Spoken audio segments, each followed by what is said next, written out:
Dick Gibson, for those of you who don't know Dick, Dick is a longtime member of the Butte community. Background in soft rock geology, oil and gas, but looking at it from more of a geophysicist point of view. And he's done a lot of geophysical work, consulting mainly for a lot of companies, worked in all the continents of the world, interpreting seismic data, magnetic data, and things like that. Mostly in the context of geophysics. I mean, oil and gas. Some minerals? Some minerals, too. And Dick is also a local mineral collector, so a lot of you collect minerals like Dick. And he's also a historian and written books. And so, I don't have his books here, but I've read all of them, I think. You've got the calendar, you've got the, what things are made of, you've got the Butte history one, and there's a fourth. No. Okay. It's working on a fourth one. Maybe. So anyway, so we, Dick's going to talk to us about Montana and using geophysics to understand the basement. Thank you. Thank you.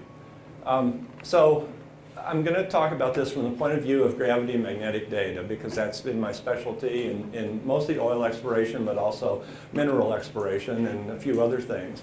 So as we talk about and think about these data, gravity and magnetic data traditionally are used for these purposes. Oil exploration especially, mineral exploration in various ways, not much strategically like you do in oil and gas exploration, but more locally to help define bodies that have magnetite and other things in them. Tectonic studies and then these other miscellaneous things, finding unexploded ordnance or exploded ordnance, I suppose, archaeology and whatever. So today we're really going to focus on tectonic studies. And these can have then applications for whatever you want, totally academic things or make it pertinent to some other aspect of what you're doing. And my takeaway to start with is all I ask is that you look at these data when you have them in your area.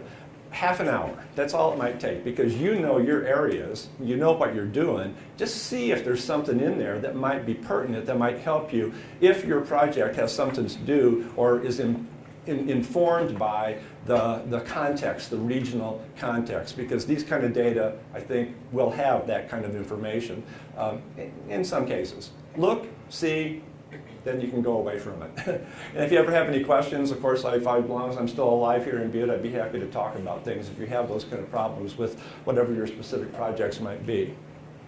To start with, I want to give you the 5-minute version of how to look at gravity and magnetic data and maps. If you've been to any of my talks before at the Bureau, you've probably heard some of this before. If you have, bear with me. If not, bear with me. Gravity data fundamentally measure the densities of rocks and in fact the density contrast between two different bodies of rock, two different densities.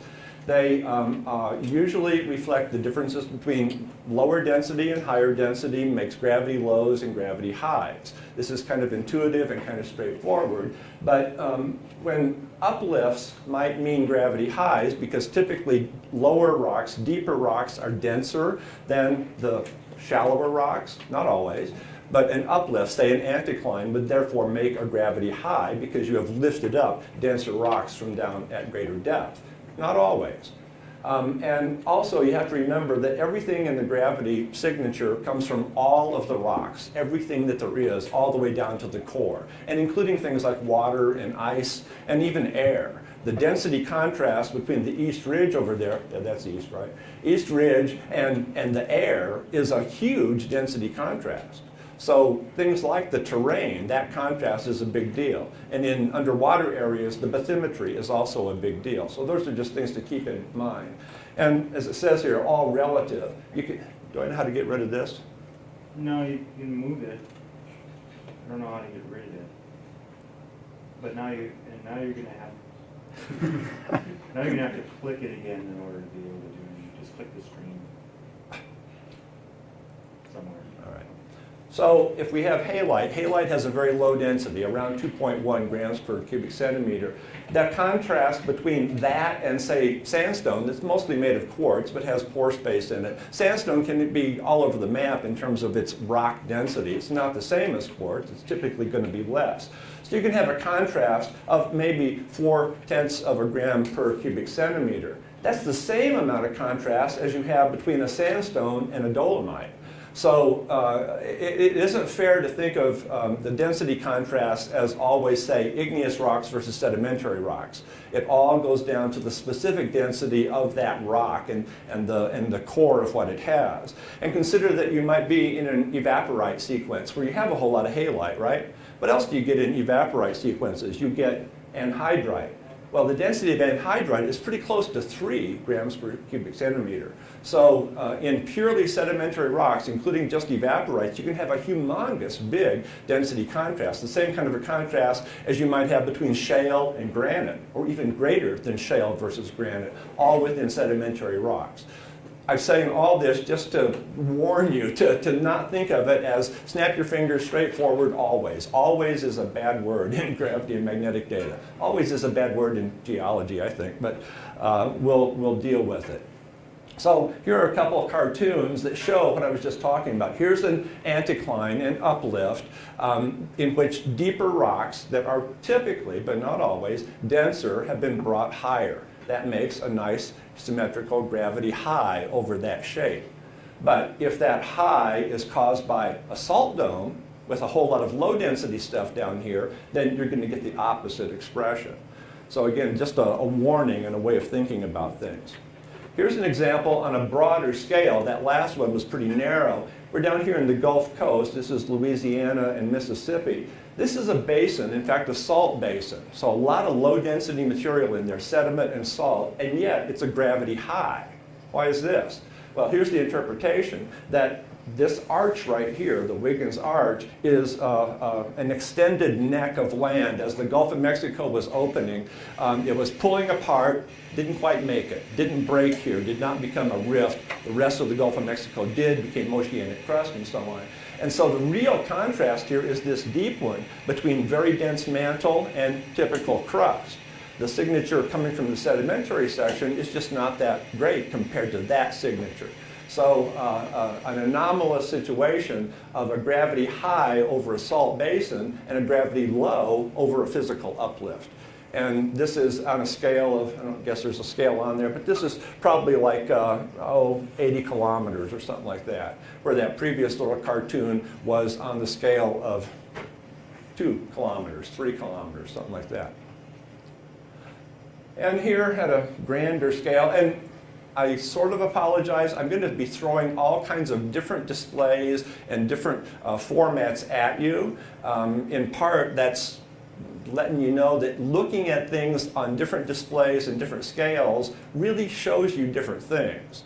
So don't think of your postage stamp of a gravity map in your area as the end-all and be-all. Back up and look at it at the state scale or even at the country scale.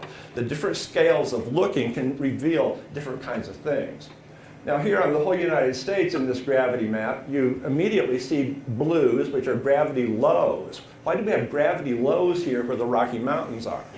Well, think of it as an extension of that Wiggins Arch analogy, where you have big roots of continental crust, low density compared to the surrounding mantle into which those roots are extending. That's why you have a big gravity low where the Rocky Mountains are. Likewise, here is the Sierra Nevada batholith and the Idaho batholith. Same thing, deep, low density roots compared to the surrounding lower crust or mantle. Here's an uplift. This is essentially a buried mountain range, the Wichita uplift, and the Llano uplift. These are areas where the Precambrian rocks have been brought to the surface, either simply by exposure, which is the case here, or by a tectonic event, which is the case here. Now here is a nice gravity high, which in fact is a low, a physical structural low. Why would the mid-continent rift system going through Iowa here, and if you've been to Iowa, no offense, but it's kind of boring, the surface here is flat and nothing, corn. But why do we have this huge big gravity high running through the center of it? Well, the Mid-Continent Rift is a failed oceanic extension system, and that's basalt. So here we have a long, 1,000-kilometer long system of basalts that have filled in this rift 1.1 billion years ago. Makes a nice gravity high. So a physical structural low, a rift, a depression, a graben, that is filled with basalt is going to do the same kind of thing. In the Soviet Union, where I've done a lot of work, features like this are actually the features where the oil and gas fields are not present. They are present on the gravity and magnetic lows because the lows are the places where the rift is not there. It's adjacent highs. So you can actually find oil and gas based on that kind of a concept. Okay, magnetic data almost entirely reflect the magnetite content of rocks. There are, of course, other magnetic minerals, but by far, the most common in rocks is magnetite. The exceptions are unusual and special cases, and that's fine and wonderful. If you know there's something down there like, pyrrhotite or maghemite or even ilmenite, those kind of things are important to know and to understand and to think about as you're doing whatever it is you're doing, especially in mineral exploration. But fundamentally, and at least for today, what I'm talking about in this statewide scale mostly, magnetite. So think of magnetic maps as petrology. Think of it as a lithologic map of magnetite distribution. That's really a fair way to think of a magnetic map. Well, where's magnetite in rocks? Mostly in igneous and metamorphic rocks. Yes, there are exceptions. Those exceptions where you have a lot of magnetite in sedimentary rocks are really, really, really interesting. There are some Triassic rocks down in the thrust belt of Wyoming where the cement, it's a red sandstone. The cement you'd think is hematite, but it's not. It's an analogy, a structural analogy to hematite called maghemite, which is magnetic. Hematite is not magnetic, maghemite is. And those rocks make quite subtle but definite magnetic anomalies. That's really interesting to be able to see sedimentary rocks in magnetic anomalies because usually it really is igneous and metamorphic rocks. So again, we're thinking about lithologies and we're thinking mostly about igneous and metamorphic rocks. We're also thinking about rocks that are cooler than 585 degrees centigrade. That's the temperature at which magnetization in magnetite is destroyed. So if those rocks are hotter than that, down at some depth, they will not be magnetic. They cannot be magnetic. So shallower than that temperature position. This is probably the most important thing right here in the way of looking at magnetic data. You want to think of a high, a magnetic high, a high value as a structural, a physical high. But don't. Think of it as rock type. Think of it as magnetite, not a physical high. The frequency or the narrowness of the anomalies is what really reflects the depth. You may be at great depth and it will be very broad. At shallow depth, the things are much narrower. And it also depends on where you are in the world. And here's an illustration of that. This is, call it a uniform varying basement. So there are magnetic things. There's a lot of contrast down there, all right? The shallower part over here makes these narrow, high-frequency anomalies. Over here, the same thing makes broad anomalies, but highs and lows both. So again, here is a high, a broad high, but it's deep. Here is a narrow low, but it's shallow. So that's probably the single most important way of looking at magnetic data that's typically confusing. It's misleading, it's unexpected, and try to remember it. In map view, if we go down to Wyoming now, this is the state of Wyoming. Here's Yellowstone. So what do I mean by frequency? Again, it's the narrowness of the anomalies. So over here in Yellowstone and in the Absaroka Mountains, what's on the surface? Volcanics, right? The Absaroka volcanics, all the stuff in Yellowstone, it's completely expectable that you would have all this narrow texture that you see in there. That says there is something very shallow, probably at the surface, that's magnetic. How about the ranges? Here's the Wind River Range, here's the Bighorn Range. You can tell where they are because, again, of the narrowness of this, the texture that you see in here is the narrowness of the anomalies. If that's the Bighorn Mountains, what's this over here, this big high? Well, that's the Bighorn Basin. what I can say by inspection is that it's very likely that the rocks underneath the Bighorn Basin are the same rock type as the ones in the mountain range. But they're much deeper. They're so deep that we see no texture. It's really just very, very broad. So very, very deep. And we knew this already. It's not like this is a discovery. Same thing down here in the Wind River Basin. The Wind River Fault that runs along the front of the range there drops down the same rocks underneath the Wind River Basin about 45,000 feet from the high points in the Wind Rivers down to the floor of this basin. That fault has a huge amount of throw. So the colors indicate rock type, the frequency indicates depth. And this abrupt change in depth here would reasonably be interpreted as a fault. Might not be, but it would reasonably be interpreted that way. So, okay, got it in terms of the way of looking at things. Magnetic highs represent magnetite, mostly. Also, in magnetic data, it can be really challenging in a smaller scale than 45,000 feet of throw on a fault zone to identify structures. So here, if we had a flat surface with a big dike in the middle of it, a magnetic dike, we would get a shape that is like this black line right here. Add a 4,000 foot fault along the edge of that, and all you're going to get is that dashed line. It's not really very different. So the structural difference, unless it's huge, isn't going to change things that much. So this can be difficult. That's why I get paid, to try to figure things out like this. Because often enough, as you undoubtedly know, these positions, lithologic boundaries in the basement, are the kinds of weak zones where things might get rejuvenated. It's going to be an interesting position in many cases. So that question, is there a 4,000 foot fault there or not? Really hard to tell just from the magnetic data alone. And in terms of the world, the same magnetic dike over here at the North Pole is going to have this nice symmetrical shape. At the magnetic equator, it's going to make a magnetic low. This is just the nature of the way the magnetic field is. Think of it as a big dipole magnet. So at the poles, it's coming in like this. At the equators, it's like this. So the shape of the magnetic field affects the shape of the way the expression happens too. For Montana, we're not going to have to worry about that, so don't forget it. What's that?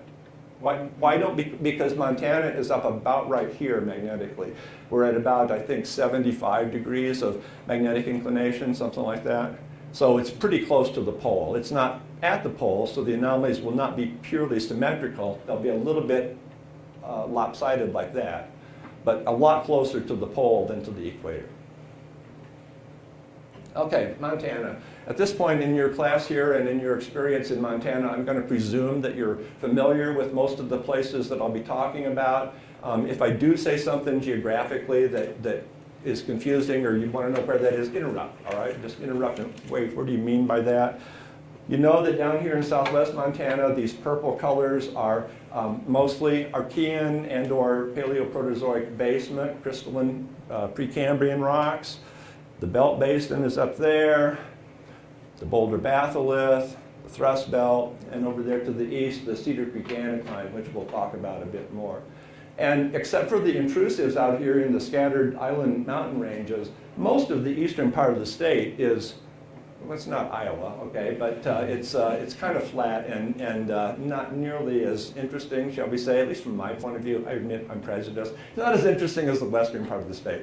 No really cool mountains, a lot of plains and things like that. There's geology, of course there is, but we're going to strip that stuff away and talk about what's underneath.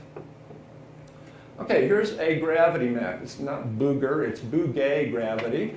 And what this is it really has simply accommodated the overall thickness of the crust is in here. The density of the crust and its variations are in this first level filter is what it amounts to. What you see is this huge gradient from gravity high over there to the east to the gravity low that's over here.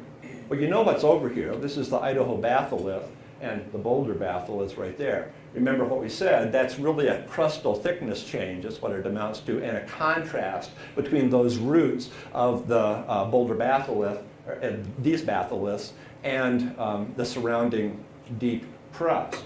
So this is interesting if you really are caring about crustal studies, but from the more geological point of view, there's a lot of information in here. You can see texture and stuff in here that we can't really quite see because of that overwhelming gradient. So if we make another filter, this is just called isostatic, which is fundamentally, it's basically just a filter that has removed that strong gradient is all it is. A lot more detail now is more visible. This is simply another way of looking at the data. That's really all it is. Filtering in geophysical data, gravity magnetic data, often I've heard it called removing what you don't want so that you can see what you do want. And that's really kind of true. That can create artifacts. So you have to do it smartly. You have to do it in a way that you're not creating imaginary things. So a lot of information in here, especially out here where we don't have a lot of information on the surface.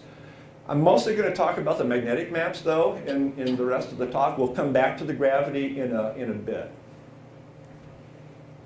All right, here's a magnetic map, part of the magnetic map in North America. Here is Montana right here, and I've put it up here in a broader view to give you the context because, like I said, looking at it at multiple scales can be very informative. If you're looking at all of this part of Montana and ignoring the fact that over here in North Dakota there's this really profound north-south suite of anomalies, elongated anomalies, then you're missing something. Maybe we don't know what, but we're missing something. Well, if we start adding a few pretty obvious boundaries on there, that boundary there is the edge of the Superior Craton over there centered in Hudson Bay, basically. Here's that mid-continent rift again. This is the magnetic map now, but so it's both dense and magnetic, basalt-like rocks anyway. Easy to add those kind of lines. There's some kind of a boundary down here, a really prominent thing there. This is the edge of that belt of more or less north-south anomalies. Now, we maybe don't quite know where to go. Should this line keep on coming down here and connect to this? Well, there's a line that goes that way. This is arm waving. This is purely arm waving lineaments. I can draw you a lineament anywhere you want in these data. I can find a break that will say, let's see, right through here, because it chops off that, cuts off that, goes up through here. You know, where do you want it to go? I can make you a line anywhere you want. The main point is to do that in a rational way, with support from other kinds of information, whether it be geology or satellite data, electrical data, subsurface data, well information, whatever. You do it intelligently as opposed to just in an arm-waving sense. So we're starting here to outline the Wyoming Craton, more or less. We know what's down here. We've got all these Archean rocks that crop out in the ranges. Here's the Bighorn Mountains again, the Bighorn Basin, same rocks under the basin. Somewhere down here has got to be an edge. It crops out here in the Laramie Range, so this is a confident boundary down here. It goes from Archean to Proterozoic in the Laramie Range. So that's a good tie point, a place where we can use as a basis for drawing these lines and kind of hoping we know where they go. Well, there's got to be a northwestern edge to the Wyoming Craton somewhere. It doesn't go all the way up to the pole. I did this in a much lighter line because this is going to be highly arguable, highly interpretive, and where's it going to go? It's got to come out here somewhere because here's the Tobacco Root Mountains and the Ruby Mountains, and we know that those are Archean or at least Paleoproterozoic in age. So somehow or another, we got to get this out there. So you want to draw the line like that. You want to draw it more like that. What about all these guys here that are going off to the northeast? What about this up here? Is that part of the Wyoming Craton? Does it come all the way down here? Well, I'm not about to give you the answer because I don't know. And I don't think anybody really knows. But my main point here is to ask you to think. So think about the possibilities and what these lines and things that I'm talking about might mean. Other lines, I just waved at them before, these really pretty prominent northeastern trending features that are there. And maybe your eye is drawn more to the more strongly north-northeastern trending features. This is the Snake River Plain. The edges of it are pretty linear, obviously. So arm waving, it's easy to do. The question is, what does it actually mean? All right, this is the magnetic map again, another display. We can see more things in it, maybe. I think you can undoubtedly see a pretty linear break that goes right through there. Here's the edge of the Beartooth Front. That's the Stillwater complex right there. And if you look at the Boulder batholith here, there's pretty clearly, to me, some jogs in some of these things. And it happens to be right on a line with that. Well, I suppose that by now you know what I've just drawn there. That's the Lewis and Clark line. That is the more or less left lateral complex that goes over into Idaho, past Missoula's about right there. So, yeah, the stuff is expressed, yes. Well, you just said left lateral, but the jogs are right lateral. I don't care. they may well have been rejuvenated or moved otherwise. I would never think of it as a pure, simple fault. Think of it as, at least in the magnetic expression, you know more about the zone itself than I do, but think of the expression in the magnetic map as a weak zone that has had multiple things happening to it. That's how I would think of it. Don't think of anything that I say, except for that Wind River fault, as a fault. It's really, really, really unusual and challenging to be able to say that definitively. So don't think I am, even if I sound like it. A few other things on here that are kind of obvious. This great big guy up here, this is kind of under Glacier National Park.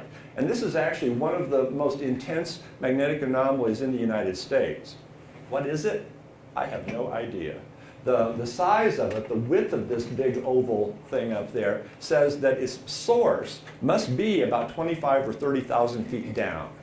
So it's way below the Lewis overthrust and everything else. It's probably in the floor of the Belt Basin, which could be even deeper than that. What is it? I don't think anybody knows, but it's a very intense magnetic anomaly. The shape of it, just in general, would suggest a plug-like body, a gargantuan one. You can see a few others that are definitely plug-like bodies. That's there, the core of the Crazy Mountains. I don't know what this is, but it would certainly be interpreted as a little plug.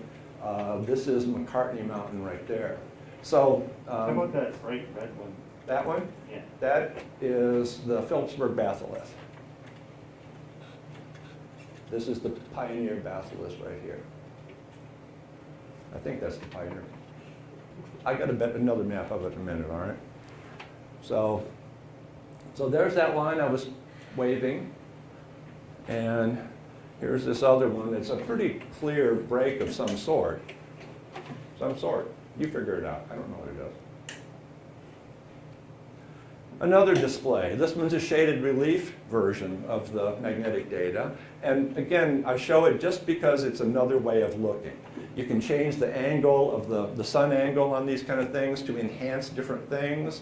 It's really an informative way of looking at data. So you can do that. That's just to show the kind of thing you can do. All right, let's talk about interpretations. These fellows, Sims at the U.S. Geological Survey, have done a lot of work on this region up here. And this is one of their interpretations. I'm going to show you another one momentarily that they did, and it's quite different from this.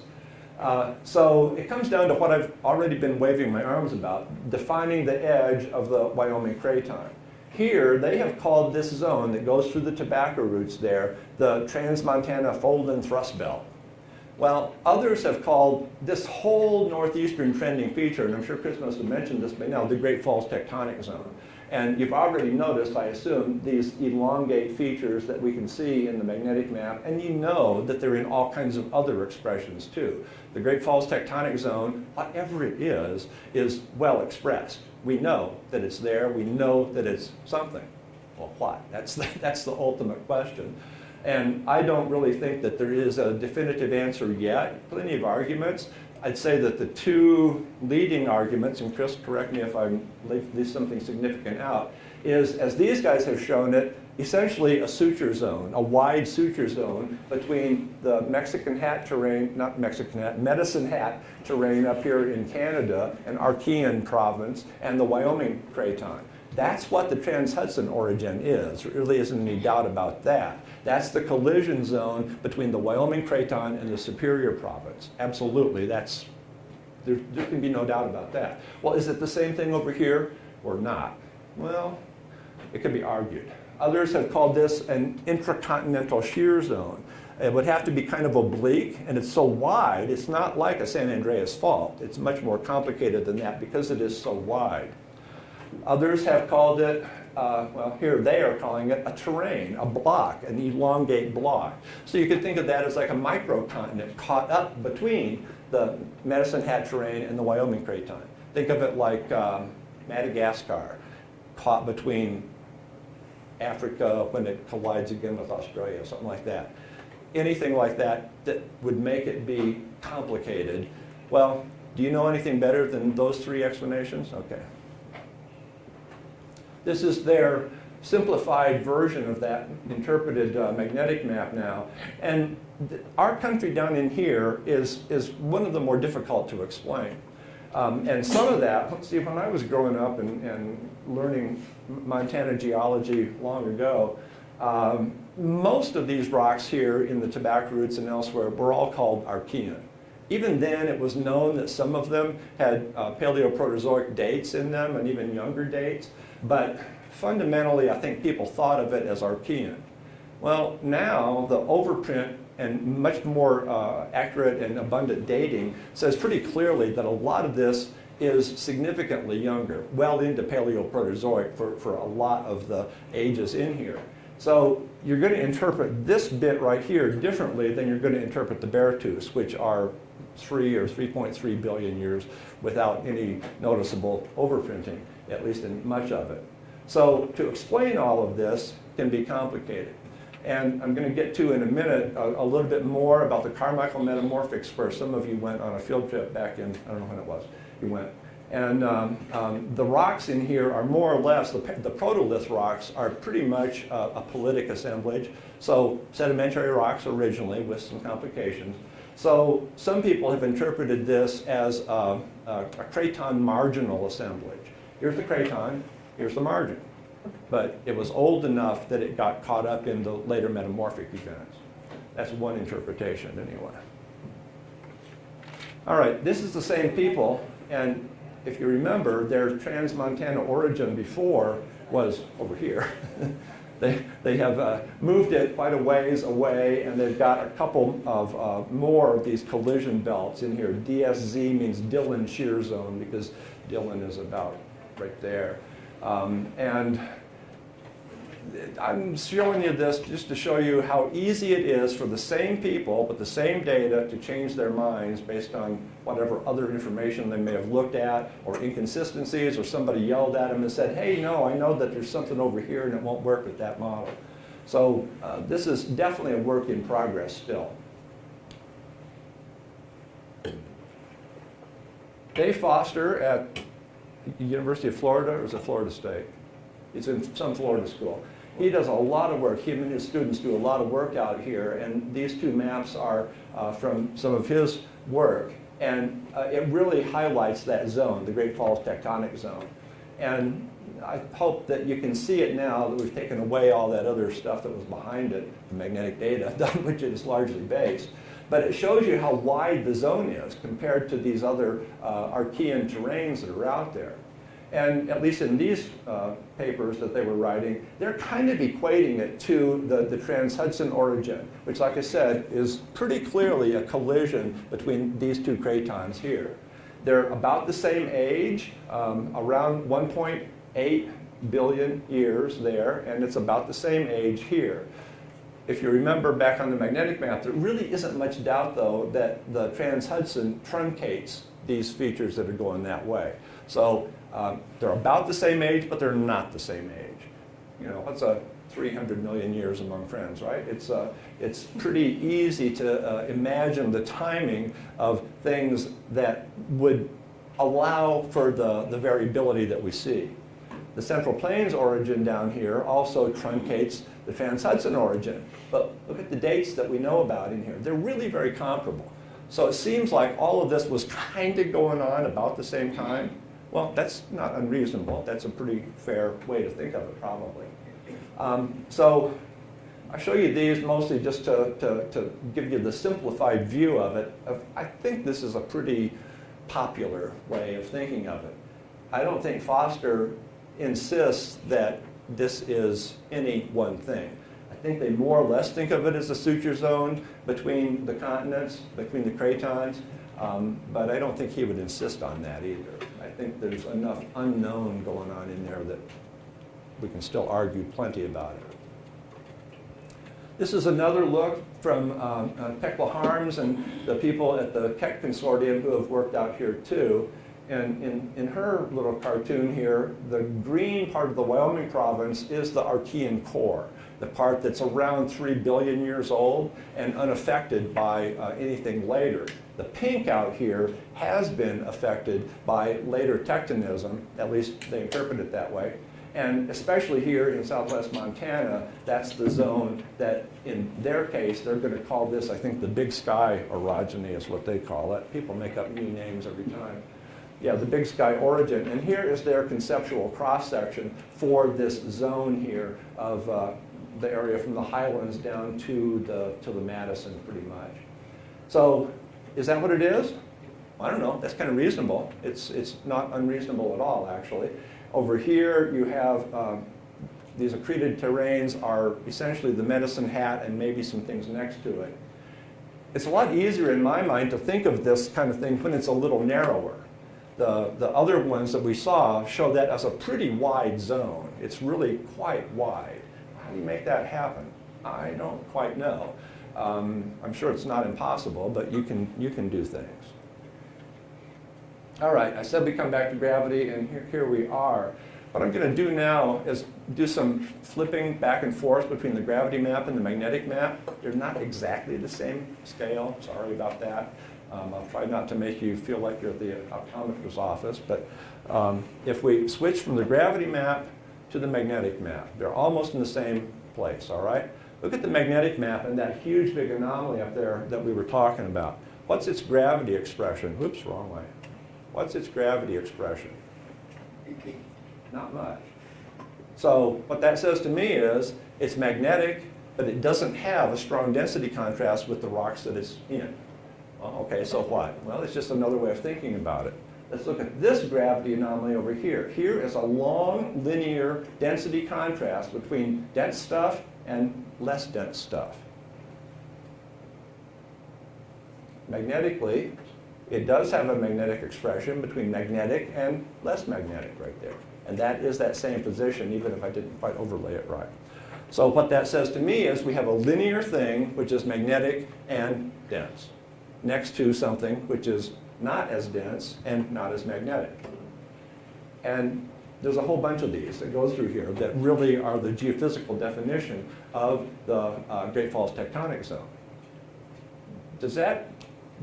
Can you think of anything that occurs in the world that would have that? Dense and magnetic versus not so dense and not so magnetic in belts like that. Dike swarm. Dike swarm, but dikes are narrow. These are wide zones. Hotspot? Big dike. Yeah, big dike swarms. Well, a hot spot, it's almost too small to be a hot spot, you know, because here's the width of the, I guess you could have a hot spot if you're doing variable things along the length of it. What I'm thinking of is actually a granite greenstone belts. Granite is, compared to greenstone, is not magnetic and it's less dense. Greenstone, peridotite, things like that, are denser and have magnetite. And there, I don't want to go all the way back to it, but over in Minnesota, there is a zone in outcrop in the Superior Province that has a very similar expression to these alternating highs and lows in both gravity and magnetic data, and they're on the surface, and it's the granite greenstone belts of the Superior Province. So I'm not saying that's what it is. I'm making the argument that that's one way of thinking about this stuff in here. I don't know how you make granite greenstone belts. Is that a suture zone? Is that oceanic crust? Alternating slices? I don't know how you do that. But offering it just as another way of thinking. Okay, we'll zoom in a little bit. This is an older map right here, and it underpins this map of the western U.S. also. In some ways, looking at older data is almost like looking at a filter. You can see in this map, I think, much better Boulder batholith here, the Stillwater complex right there, the Beartooth Mountains and so on. It's almost like a filter, and those features up there that we were just talking about are really much more pronounced. I want to focus in on this area right here where we are in southwest Montana for just a little sort of a case study. Oh, yes, that's what I'm going to do. So here's that same map. Here's the Boulder batholith, and I'll just add the labels. So that one was the Phillipsburg batholith, if that's the one we were talking about. No, you were talking about this one, weren't you? Whatever, I don't know. Those are part of the batholith. Actually, that's probably the Spires Pluton right there. This is the Raider Creek Pluton. The screen that goes between the Raider Creek Pluton and the Butte Pluton is right through here.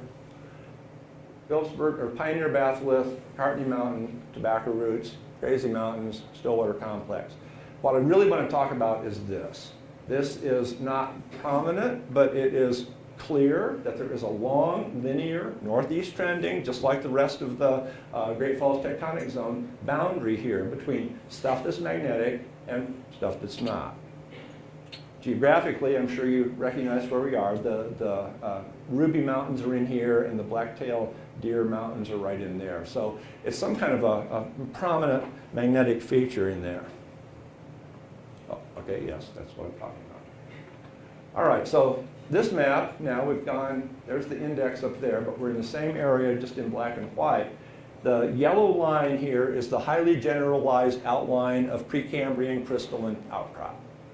So here's the Ruby Range, Blacktail Mountains, Tobacco Root, Highland Mountains in there. This actually was done, I did it in proprietary data when I was working for Gulf Oil. The question was, can we identify the potential places where the thrust belt might be?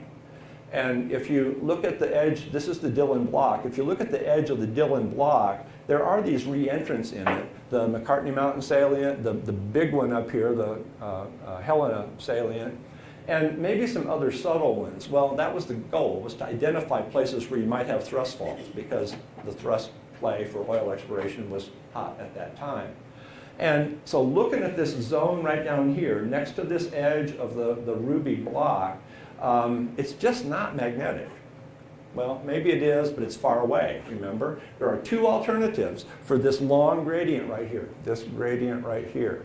It's either a boundary like the Wind River Fault, dropping the same rocks down to great depth, or it's a lithologic boundary, a change from magnetic things here to less magnetic things here. So I chose to interpret it as the latter, and suggested that maybe even it's a branch of the Belt Basin that comes up there. That's a pushy interpretation. I definitely don't know if it's true. There are a couple wells in there, and they're on this map right here. We're down here is where we are. There's the Ruby Block. There is a well right there that encounters the Precambrian, and sadly I don't know what kind of Precambrian it is, about 12,000 feet down. So whatever it is for sure deep. If it was belt, that'd be way cool, because that would be a huge big deal in the geometry of the Belt Basin, for the Belt Basin to come up this way. This actually came up just last week at the Mining and Mineral Symposium. I was talking to John Childs, who works in Bozeman, and he was giving a talk on the talc mines. I think you went to one of the talc mines on one of your field trips. The talc mines in the Ruby Mountains are in here somewhere, and then there's the one in the Gravelly Mountains over here. So he wanted to have an east-west zone. He called it the talc corridor. And he wanted, on the south side of that, to have an embayment in the belt, because he needed the belt and its hydrodynamic properties to help with the fluid flow that would have created the talc deposits. Well, I couldn't give him east-west, but I could give him belt, at least in this interpretation. So it's kind of intriguing. It's definitely not an answer. Well, it is an answer. It's not the answer. And the details in here are... So just because this confused me when you first brought it up. What you're suggesting is there's belt there, but it's deep, and it's covered by all these younger Phanerozoic and Cretaceous rocks that you see in those mountain ranges, because that's not a valley there. that there are, Right. there's a mountainous area. Right, the Snowcrest Range is actually right through here. Yeah, so there's, it's a topographic high, but it's a topographic high of relatively young rocks. Everybody, up until Dick, assumes that there's Archean underneath it, but he's saying maybe not. Maybe not, yeah. Maybe belt underneath it. Yeah. Well, and the alternative is, if it's not, then if there is Archean here, it is really, really, really deep. And how do you get it to be that deep with just the normal thickness of the Phanerozoic section? I don't think you can. You gotta have a belt in there. You do, yeah. At least that'd be the argument. Or you just have a bunch of thrust faults. Yeah, and you do have thrust faults. The Snowcrest Range, which is out here, is thrusted. There isn't really any doubt about that. So yeah, you could indeed do that by imbricate thrusting. See, that's the way I want you to think, is think about these kind of alternatives. I just want an answer. Oh, I don't have an answer, sorry. Why do you think we get paid? So just a word about the metamorphics where you went exploring. And this is the South Boulder Road. I don't know where you parked, but in here somewhere. Then you went up in here. The knobs of the big coarse orthopyroxenes are about in here. But I want to just show you a picture up in here. And I'll show you the magnetic map first. Here's the magnetic map. Here's where you were. That's the fault there, the Carmichael Fault. This is the anticline in the metamorphics. And this is the Phanerozoic section above it. When you went up to Lake Louise, you went past Brownback Mountain, and that high right there is actually a fat sill in the Flathead and the Woolsey. It makes Brownback Mountain. So there's clearly something, an edge over here somewhere, and that's what that heavy line is. It was on the other thing too. And it doesn't correlate perfectly. You wouldn't expect it to. But there's information there, again, just to be thinking about. And if you had gotten to station 5, you would have found this. This is folded foliation that's cut by a separately foliated intrusion. So this one outcrop can tell you that there was a foliation forming event, which is metamorphic and tectonic. Then that was folded, so a second tectonic event. Then there was an intrusive event, and then there was another metamorphic event. All that from this one outcrop. Then there was moss. What? Moss. Lichen. That's lichen. All right, and then the last story is over here on the east side, the Cedar Creek Anticline. I presume you know about the Cedar Creek Anticline. It's a laramide fold structure, so Cretaceous, late Cretaceous in age. In the gravity data, it's this nice gravity high, gravity high. The Williston Basin is that way. So why is there a high toward the basin? Well, we'll talk about it. Here's the cross-section, an interpreted cross-section. The gravity high really mostly reflects a structure, and the magnetic map reflects differences in basement composition. This is a great example, and us in the oil business, of the gravity and magnetic data don't coincide. Well, they don't have to. They tell you different things. And integrating them is really an informative exercise. So it's intriguing that this fault is down away from the basin, but there's nothing really wrong with that. You can have that, especially if you're breaking the crust. The nature of the laramide faulting is complicated throughout the Wyoming craton. So it doesn't bother me, but the gravity and magnetic data tell you how it worked. All right, so back to the map briefly.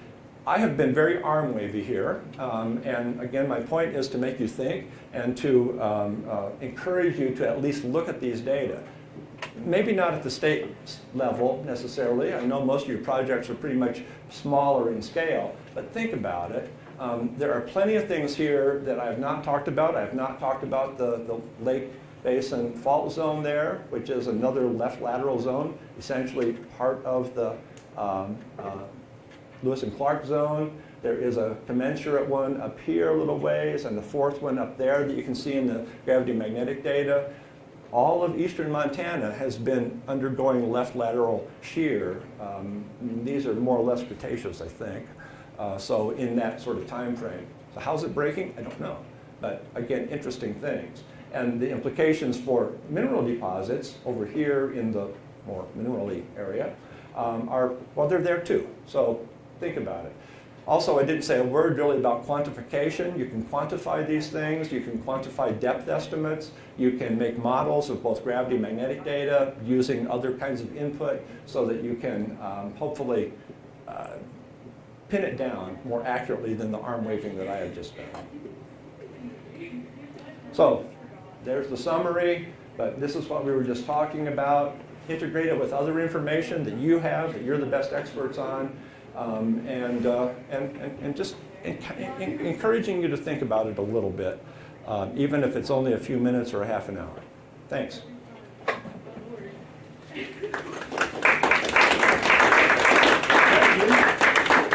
Yeah, that's me in 1878. Okay, so I have to ask you, where do you get this data? They're all published. Yeah, but where? USGS mostly. This map here, which is the old version, was published by the USGS as a GP map. The magnetic map in North America was a product of the DNAG, the Decade of North American Geology. All the data are also digital, at least the grids are. Not the original data necessarily, but the grids that make these maps are all out there. Gravity is harder to get. Gravity is more expensive because you've got to go out there with a gravity station with people and sit down and do things.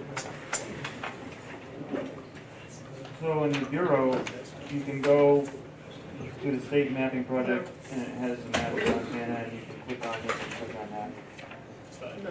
There's no place to do that for geophysical data. Not within the state system, there is within the USGS. If you go look on gravity magnetic maps of Montana, you're going to get to a USGS site and there'll be a button for downloading data.